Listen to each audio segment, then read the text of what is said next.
தனியார் பாலில் ரசாயனம் இருப்பதால் தான் 5 நாட்கள் வரை கெடாமல் இருக்கிறது என பால்வளத்துறை அமைச்சர் ராஜேந்திர பாலாஜி தெரிவித்த கருத்துக்கு பால் முகவர்கள் அமைப்பு கண்டனம் தெரிவித்துள்ளது.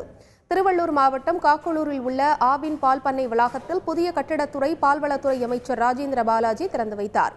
பின்னர் அவர் பேசுகையில் தனியார் பாலில் ரசாயனம் கலப்பதால் அது 5 நாட்கள் வரை கெடாமல் இருப்பதாகவும் இதனை குடிக்க மக்கள் யோசிக்க வேண்டும் என தெரிவித்தார்.